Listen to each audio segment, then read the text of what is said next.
بأن يعقوب عليه السلام قال: يا ملك الموت، يا ملك الموت، إني أسألك حاجة. قال: وما حاجتك؟ فقال يعقوب: إذا دنا أجلي فأعلمني بذلك، إذا دنا أجلي فأعلمني بذلك. فقال ملك الموت: إذا دنا أجلك سأرسل لك رسولين أو 3. فلما دنا أجله جاءه ملك الموت لقبض روحه، فقال يعقوب عليه السلام: أزائر جئت أم لقبض روحي؟ أزائر جئت أم لقبض روحي؟ قال: بل لقبض روحك يا يعقوب، بل لقبض روحك يا يعقوب. فقال يعقوب: يا ملك الموت، ألم تكن قد أخبرتني أن ترسل إلي رسولين أو 3؟ فقال ملك الموت: قد فعلت، قد فعلت. بياض شعرك قبل سواده، بياض شعرك قبل سواده، وضعف جسمك بعد قوته، وانحناء جسمك بعد استقامته. هذه رسلي يا يعقوب، هذه رسلي إلى العباد يا يعقوب. أيها الأحبة الأكارم، لو أراد الواحد منا أن يتساءل وأن يسأل: ما هذه الحياة التي يريدها لنا النبي صلى الله عليه وسلم أن نعيشها؟ وأي حياة يريدها لنا النبي أن نحياها؟ إنها حياة الغربة، أن تشعر أنك في الدنيا كأنك غريب أو عابر سبيل، تعلم يقينا في صدرك وفي قلبك أنما هذه الدنيا إلا دار ممر، ما هذه الدنيا إلا دار ممر، والآخرة هي دار المستقر. كما قال ابن القيم رضي الله عنه: فحيا على جنات عدن فإنها مواطننا الأولى وفيها المخيم. فحيا على جنات عدن فإنها مواطننا الأولى وفيها المخيم، ولكننا سبي العدو، فهل يا ترى نعود إلى أوطاننا أو نسلم؟ ولكننا سبي إبليس، فهل يا ترى نعود إلى أوطاننا أو نسلم؟ هذا الإمام الشافعي رضي الله عنه يحمل في يده العصا.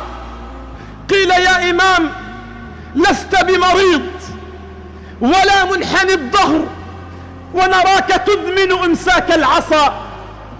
اسمع ماذا قال الإمام الشافعي: قال: لأذكر نفسي أنني على سفر، أيها الراحل إلى الله وكلنا راحلون، أيها الراحل إلى الله وكلنا راحلون، أيها المسافر إلى الله وكلنا مسافرون، أيها المهاجر إلى الله وكلنا إلى الله مهاجرون.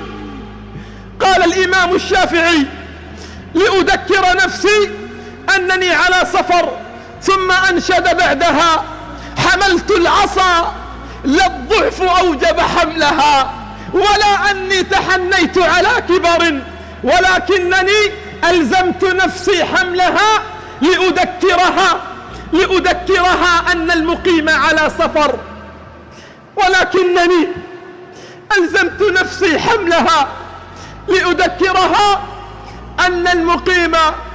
أن المقيم على سفر. هذا أبي القاسم صلى الله عليه وسلم يأتيه جبريل ليخيره بين البقاء في الدنيا وبين الرحيل إلى دار الآخرة، وإذا بالحبيب المصطفى صلى الله عليه وسلم الذي يعلم أنه سيموت وسيفنى الخلق من بعده، أراد أن يذكرنا أن هذه الدنيا مهما عظمت فهي حقيرة، وأن هذه الدنيا مهما طالت فهي قصيرة. يقول الله سبحانه وتعالى يوم القيامة: أيا دنيا أين بحارك؟ أيا دنيا أين أنهارك؟ أيا دنيا أين أشجارك؟ أين الملوك؟ أين أبناء الملوك؟ أين المتكبرون؟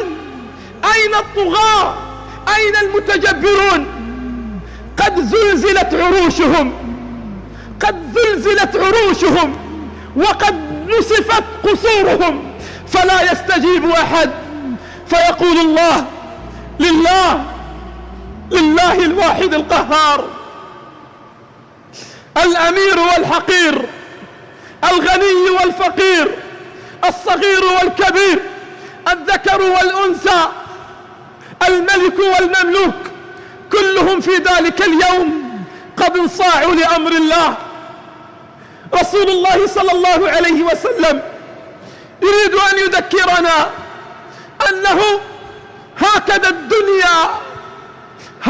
الدنيا ما هي إلا لحظات، والوقوف أمام الله والعرض على الله. فقال الحبيب صلى الله عليه وسلم: بل الرفيق الأعلى، بل الرفيق الأعلى، بل الرفيق الأعلى. اختار الحبيب صلى الله عليه وسلم أن يرى وجه ربه، اختار الحبيب صلى الله عليه وسلم أن يرحل إلى الله مسافرا، فكيف بالذين جمعوا المال وكنزوا الذهب والفضة وصاروا في شهوات الدنيا، يظنون أن هذه الدنيا خالدة، يظنون أن هذه الدنيا ستخلد لهم. أيا أهل الذنوب، أيا أهل المعاصي، أيا أهل الذنوب، أيا أهل المعاصي، إن الموعد قد اقترب، وإن الرحيل قاب قوسين أو أدنى، وإن ملك الموت قد اقترب، وإن الحياة شمس غروبها قد اقتربت. فأين الذين يعملون؟ أين المسافرون؟ أين الراحلون؟ أو ما علموا أن المسافر لا يأخذ من سفره إلا على قدر حاجته؟ فلماذا أخذنا فوق حاجاتنا؟ أو ما علمنا أن المسافر في الدنيا يأخذ من سفره على قدر حاجته؟ فكيف أخذنا من الدنيا أعلى وأكثر من حاجاتنا؟ هكذا الدنيا، هكذا الدنيا ساعة فاجعلها طاعة، والنفس طماعة فعودها القناعة.